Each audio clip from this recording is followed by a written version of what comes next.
This is going to be an interesting video because you get to see me do math.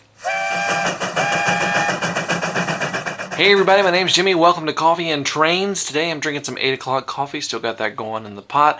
If you want to tell me what kind of coffee you're drinking and have it featured like these guys right here, you can leave it in the comments below. Cheers, guys. Ooh, it's a good cup today. Today's another Q&A, and yes, you are going to get to see me do math, which is actually mildly entertaining because I'm not the greatest at math. But we're going to start off with Noel R, and he asks, what do you think about Kato? It seems like good stuff for the money, and I have to agree.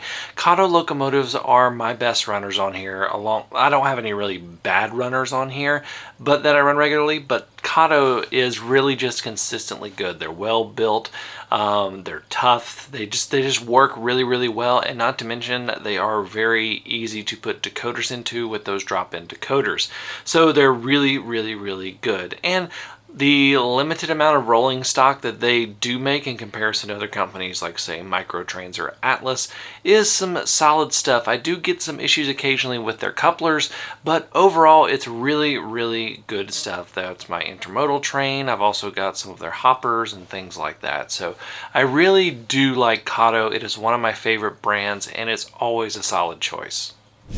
Logan Seller actually asked me two questions that I want to answer. His first question is, who is better, Athearn or Atlas? Apparently we're doing a lot of brand questions today, but these are really kind of, I consider them on the same level. I haven't had issues with Athearn or Atlas with the stuff that I have run. I know that everybody is different, but if you're looking in terms of scales, I think that Atlas slightly edges out Athearn in terms of selection and in scale, and Athearn does the same thing to Atlas in HO scale, but both still give you a lot. If you're looking for sets of cars, I found that Athearn may have a few more of those sets than Atlas, but again, these are both solid choices, and I really consider them on par with each other. And keep in mind that the decoders that these companies use when you have a DCC equipped locomotive, they're not made most of the time by the company itself. They are contracted out and another company makes it for them. So if you're looking at DCC equipped locomotives, you really got to look at companies like Soundtrax, Digitrax,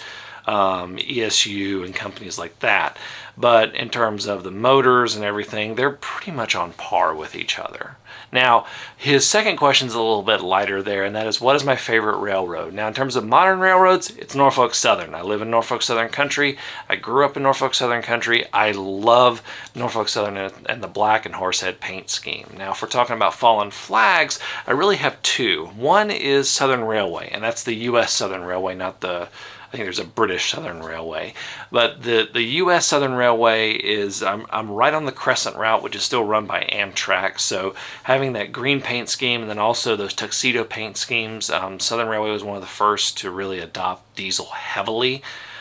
So just living in Southern Railway country is going to have be one of my favorites being Southern Railway. And I also love the New York Central. My dad and I actually built a New York Central passenger set when I was younger, and that really just kind of got me set off on liking New York Central.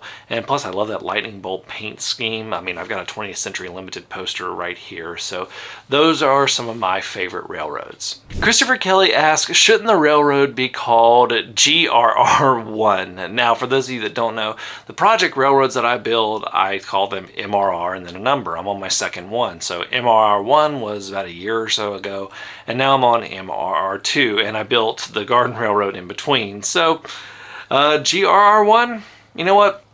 Let's go for it. It is officially GRR1. The Flailing Melon. That's a good username right there. The Flailing Melon asks, can you run live loads like steel, scrap, live coal, and live gravel?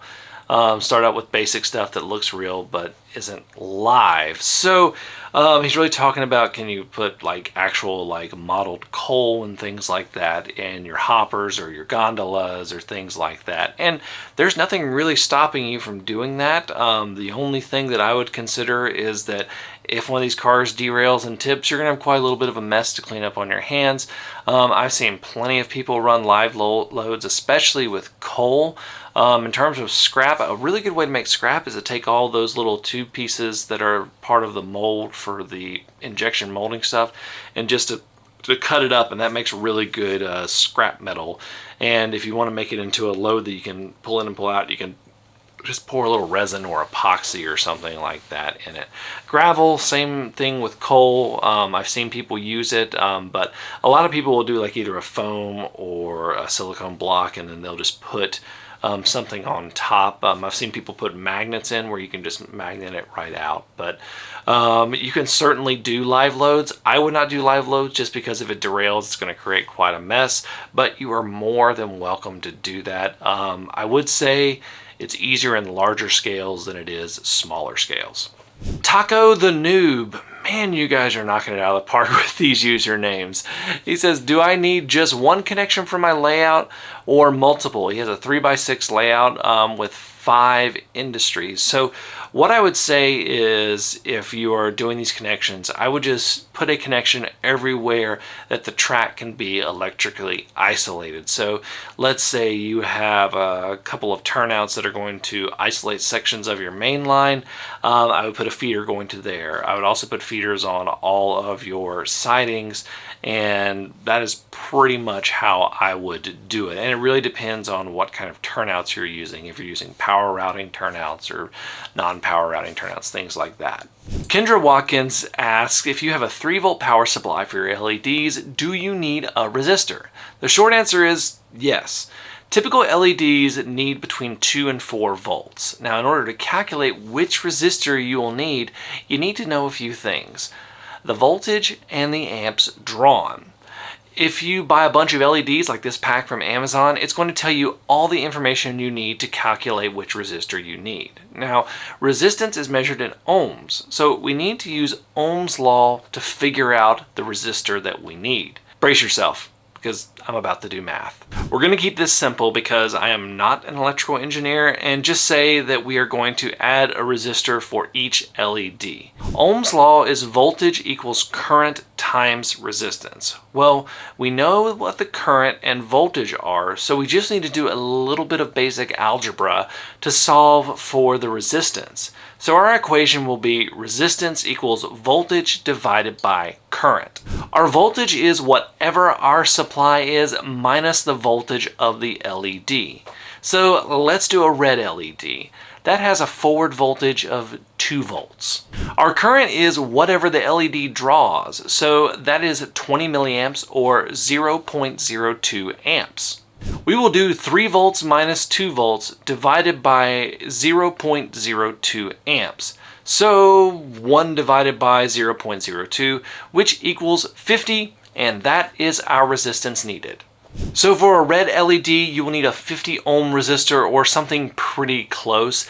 Different color LEDs will vary slightly because different light colors have different power requirements. So if you're looking at something like this pack of resistors that I bought off Amazon, it comes with 47 and 51 ohm resistors, and I can use either one of those.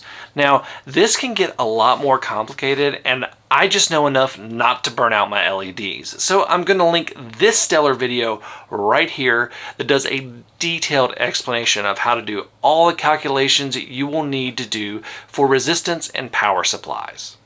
If you have a question that you would like me to answer, go ahead and leave it in the comments below. Thank you all so much for watching. Until next time, I'm Jimmy from the DIY and Digital. Stay safe, be kind, drink some coffee, and happy railroading.